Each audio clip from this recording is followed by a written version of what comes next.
What's up, everyone? Hope you're having an amazing day today. I am Peter Cole, here with my top 15 Nintendo Switch games since the release of the Nintendo Switch. It's been about a year and 2 months-ish at this point, and there's been a bunch of amazing games that have come out. I wanted to highlight some of the ones that I think are a little bit less known, things I really think people should play, but really just my favorite. And to preface this really quickly, I am not going to add the obvious. I'm not going to add Breath of the Wild in there. I'm not going to add Odyssey in there. I'm not going to add Mario Kart 8 in there.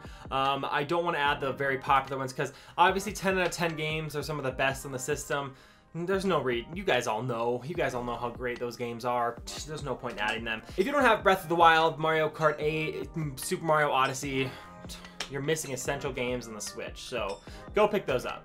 I will link every game I can in the description down below, and I'll link to the eShop gift cards if you want to buy some of these other games. They'll all be linked down in the description below, and if you use those links, it actually helps the channel. So thanks a lot for doing that. But without further ado, let's jump in to game number 1, and that is Celeste. I know I just mentioned that those other games were 10 out of 10 games, and I wasn't gonna add those in, but I think too many people miss Celeste. It's such an incredible game. The gameplay is incredibly tight. It's really, really fun. You get used to playing with the style, and there's a slight learning curve, but once you get that learning curve down, it's so much fun to play. There's so many little levels, and they do really brilliant things. Like when you die, you're like almost instantaneously respawned. So instead of being like, crap, I'm done, I quit, you're already back playing, and you're like, I guess I'll just keep going, and you do it over and over and over again. The learning curve is a lot of fun, and it's a really enjoyable game to just play on its own, to jump in and play a few levels. But on top of that, it has a really engaging story, especially if you struggle with any kind of anxiety or depression or anything like that. It's really touching. The music is incredible. It's a game everyone needs to play. This is one of those must-haves on the Switch, and it's not a $60 game, which is amazing. It's a game I think everyone should play. Even if you don't super like platformers, this game is worth it. I have a couple games I want to talk about quick, which are technically ports from the Wii U, but the thing about the Wii U especially is that I didn't play these games. I didn't even have a Wii U, and many people did not have a Wii U. At this point, the Switch has already sold more copies than the Wii U has in its entire life cycle, so I think it's appropriate to use these as Nintendo Switch games, just because there's so many people that are going to be a new audience, especially in the years to come, and if this video ends up being something that has a bit of a tail, people will want to see these things. So the first one I'm going to talk about is Bayonetta 2. Bayonetta 2 was a Wii U exclusive game, and if you've ever played Bayonetta, it's similar to the Devil May Cry games, things like that. Really fast-paced hack and slash combat. Your character is compelling. The enemies and bosses are compelling. The story is amazing. I think it's just a game overall, especially if you like hack and slash combat. It's one of the best in that genre, especially on the Switch. There aren't very many that can compete with it at all, and I think it's a game that you deserve to play. It's really fun to have those games on the Switch where you can just jump in and just destroy some things, and the next game's gonna kind of go along with that as well. It's an amazing game overall. It's really highly rated. It's a game that too many people miss on the Wii U, and I think you deserve to pick up. And you can also, if you pick up the physical version of Bayonetta 2, it also has Bayonetta 1, so there you go. Or you can get both of them, or one or the other digitally. It's up to you. I think Bayonetta 1's worth playing too, so pick it up physical and get both of them, or just pick them both up digital. They're both great games. Bayonetta 1 wasn't a Wii U exclusive. It's just a part of the package. We know Bayonetta 3 is coming out, so it might be best to do both of those games. I just think Bayonetta 2 is an amazing hack and slash game. You can look at the gameplay and see the kind of combat it is. If you like that style, I'd get it. If you absolutely hate that style, it won't be for you, because that's what it is. But it's a lot of fun.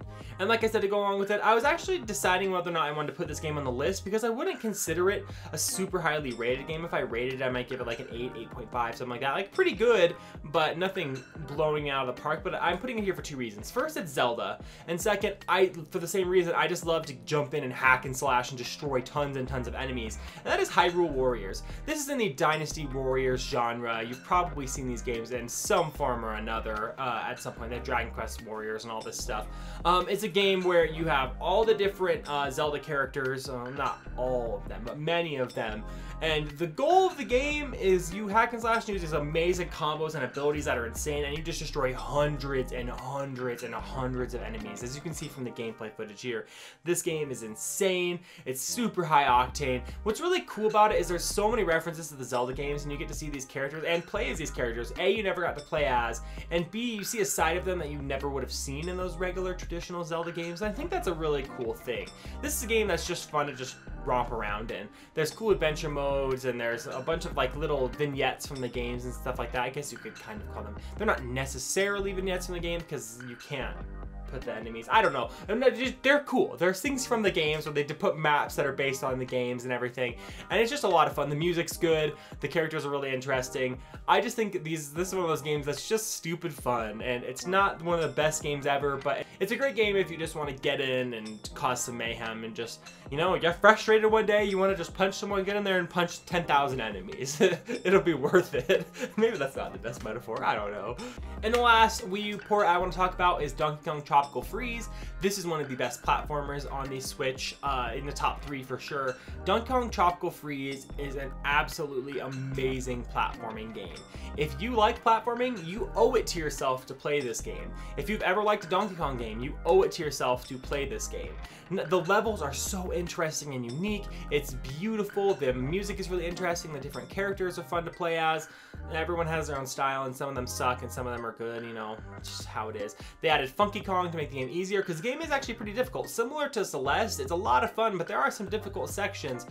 They've really refined the mechanics. There's a couple things people wish they would have taken out, and I can understand those complaints, but I would say this game is a 9 out of 10 or higher. It's worth playing 100%. It's so great, and compared to another game on this list that's a Nintendo Switch exclusive, Kirby, that's going to be on this list as well.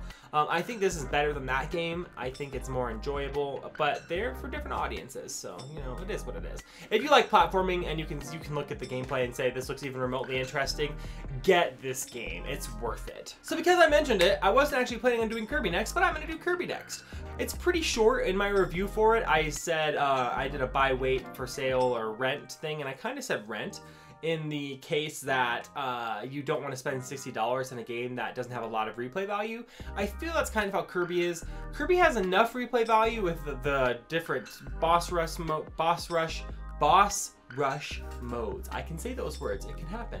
And just the different varying mini games and stuff it has, and being able to go back at a hard difficulty. There's a bunch of really interesting stuff in the game. It is a lot of fun. It's especially fun in co-op with younger children. If you're a parent with children, or you just want to mess around with your friends, it's a really fun game for that. And support the Nintendo Switch exclusives because they help. But yeah, that's really all I can say about Kirby. It's a little bit short. It kind of disappointed me with its shortness, but it's a lot of fun, and I definitely think it's a game, especially if you like Kirby and you know what you're getting. It's in there, and there's some stuff they add into the Kirby lore, the overworld of Kirby, that's very interesting as well. So yeah, that's a good game. Just a little short, but it's good. This is a game, again like Celeste, I think too many people missed out on. That's Mario plus Rabbids Kingdom Battle. Everyone when this game was announced was like, this looks weird. Mario and Rabbids, no one really likes the Rabbids that much, and in this world that's strategic, that's very not Mario, but this game is excellent. I would put this game above a lot of the Nintendo developed games that came out, like Pokken Tournament and ARMS and things like that. This game is excellent. I really love strategy games like this. It's like XCOM, but Mario. So the characters and the personality of the world and the music and the design and the graphics are all incredibly beautiful, incredibly engaging. And on top of that, the game is a lot of fun. They've added DLCs since then. I haven't actually gone back and played the DLCs. I probably should, you know, that'd be really interesting. But yeah, there's just a ton of stuff that they've put in this game. If you like strategy games, if you like XCOM, if you like anything like that, you should definitely have this game on your Switch because it's just a blast to play, and it's got that Nintendo charm and that Nintendo love and that Nintendo quality with a totally different style, and I think that's really awesome. So I gotta throw Golf Story on here.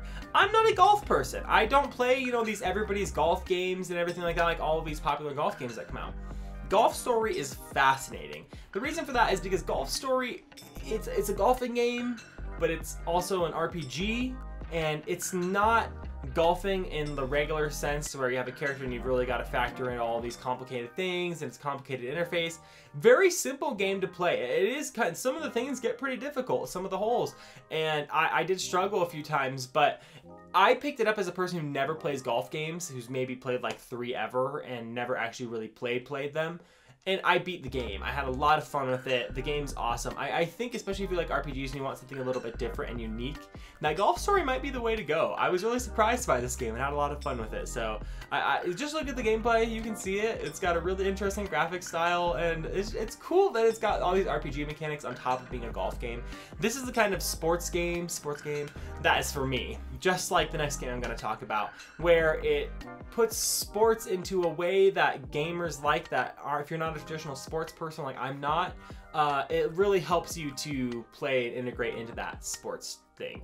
And I don't even know what I'm saying at this point. Yeah, so the next game, Rocket League, another game. It's soccer with cars. Now, I understand soccer, but I'm never gonna watch soccer. I've played soccer before, not like on an actual team, more like just like a recess in school, and we would play soccer. Yeah, I know it's not really playing soccer. Don't judge me. But Rocket League is an incredibly fun and addicting game. It's amazing to play online and with friends. It's local play and online play. It's cross-play between PC. I don't know if it's cross-play between Xbox or not, but I know it's cross-play between PC. But it's just so fascinating that something like this, which you're like, soccer with cars, that sounds kind of dumb, and then you play it, and you're like, holy crap, this is amazing and addicting, and I love this. And that's what happened to me. I was shocked by how much I loved Rocket League, especially not liking any kind of sports things. And I've played hours and hours and hours of Rocket League. It's one of those games you can just jump into and just have, you're like, oh, before you go to bed, what do I want to play? Oh, I can just jump into some Rocket League, and then 5 matches later, you're like, oh man, I need to go to sleep, but this is so fun. And if you haven't played Rocket League yet, would be really shocked. You deserve to play it. It's not expensive. I think they have like a special collector's edition, physical edition that's a bit more, but I think you can get it for $20 or under on the eShop. They do have sales on it occasionally and stuff. So if you have the chance to pick up Rocket League, I would say pick up Rocket League before Golf Story, because I feel like Golf Story is a bit more of a niche game, unless you really like RPGs, like me. Golf Story is a little bit more in my wheelhouse, because I really enjoy RPGs. That's my favorite genre. But Rocket League is just one of those games, man. Everyone that likes all these different types of genres plays Rocket League, and they're like, this game is fun, this game is awesome. So, testament to you.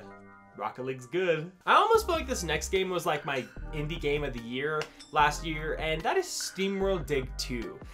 You might have played the first Steamworld Dig. You probably played Steamworld Dig 2 for all I know, because everyone talked about it when it came out. It's a game that it's kind of similar to the idea of like the old Dig Dugs and stuff, where you're digging down and you're finding materials, you're finding more powers, you're going into little hidden dungeons, and you're having to fight enemies, and you can dig under a rock and the rock falls, and you can dig into where an enemy is, and the enemy will pop out and come after you and stuff. So it has that traditional mechanic, but there's such a cool RPG mechanic here with upgrading your character and upgrading the stuff that you have, your equipment, being able to go down longer, being able to go deeper. Wow, that got a... Woohoo! And it's one of those games where you just keep wanting to go back. You think, okay, I'm just going to be done with this run. I'm going to go back up, I'm going to sell my stuff, and then I'm going to be done. And then you don't, and you keep going because it just keeps bringing you back. It's an RPG light, I would say, so it has that mechanic of like, hey, you want to upgrade that a little bit more, you just got to go to a little bit more treasure, and then you'll be able to upgrade it, and you're like, oh, I'll just go do that again. Then the next thing unlocks, you're like, oh, I can do that. I think I can do that in the next hour or so, and you just push and push and push. It's so addicting. The gameplay is amazing. The graphics are really cool. The characters are really interesting, and it's one of those games where you hear people talk about it, and I don't know anyone who doesn't like Steamworld Dig 2. This is a game that got really high reviews. A lot of people were like, this is one of the best indies on the Switch, and still is one of the best indies on the Switch. So I would really recommend this, even if you're kind of like, I don't know, I've never played a game like that, or like, I don't know if I like that. Try it out. I really think that you won't regret Steamworld Dig 2. Dragon Quest Builders. Now, you might be like, what the heck? This is a weird game to put on there. I love Dragon Quest Builders. I'm not a huge Minecraft fan. I like Minecraft well enough. It's a fun game. But man, Dragon Quest Builders, there's something about doing that similar style of Minecraft with having this overworld and having these interesting, weird, funky enemies, better graphics, characters, quests, that I just got addicted to Dragon Quest Builders. And I want to play more on my channel just because I love that game so much, and I probably will at some point, just because it's a great game to get on and stream and talk with you guys and everything, just like I did with my old Minecraft streams. But I think too many people, especially people who like Minecraft, have not played Dragon Quest Builders.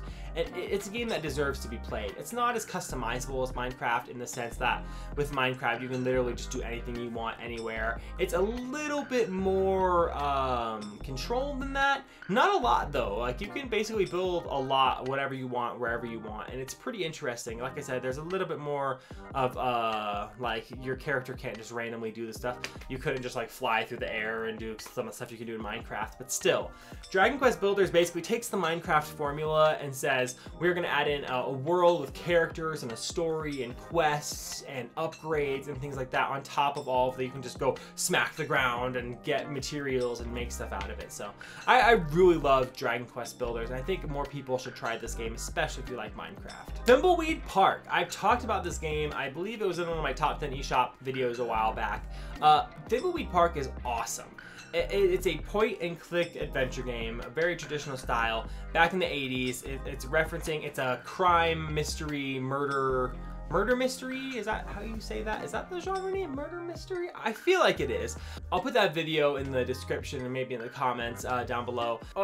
Basically what I say about in there, it's a love letter to a time period, which is those type of games.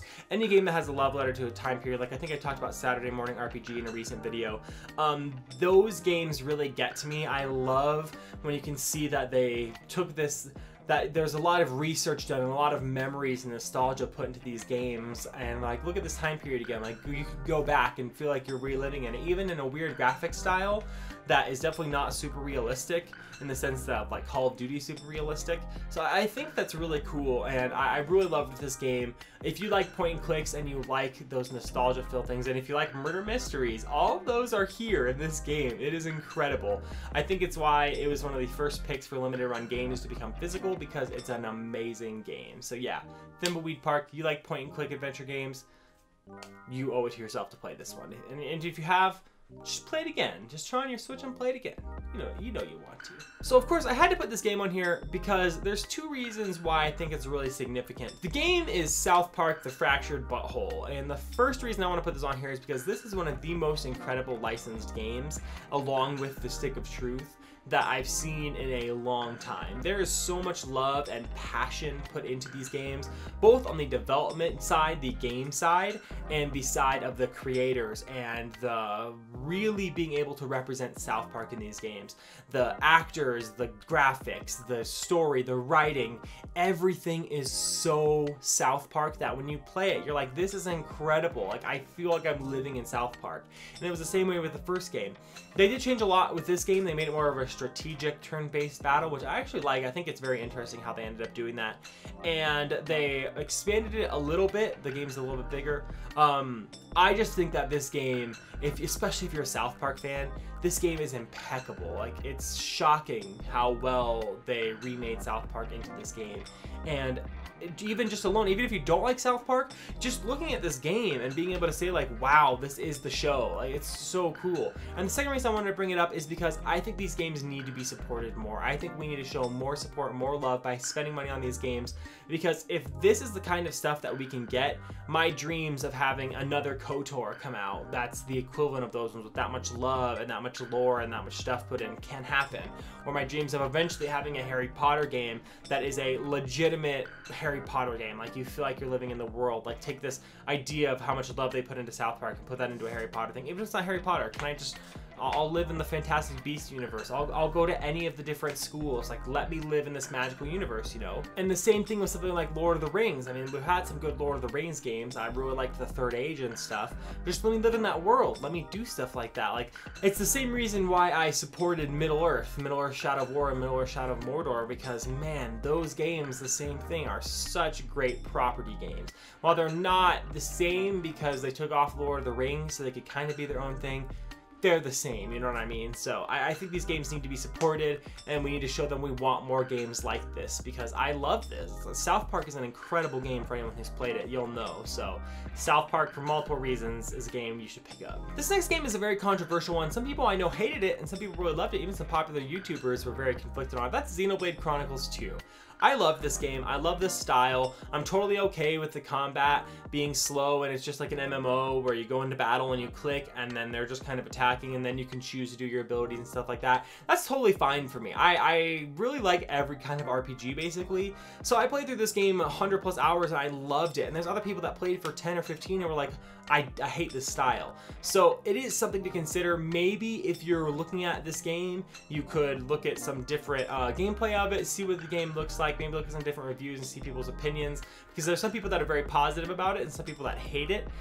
Maybe make sure what side you're on. Like I said, I love the game. I think the game is so much fun. I love the style. I'm totally okay with the things people didn't like. I liked. I was fine with them. So it just felt like Dragon Age Origins to me in a lot of ways, which if you don't like that PC style RPG, that might not be the best thing for you. But I really loved this game. So I think especially if you want a multi-100 hour RPG and you don't want to play Skyrim over again, Xenoblade Chronicles 2 is the way to go. Another game I've talked a lot about is Blossom Tales. I love Blossom Tales.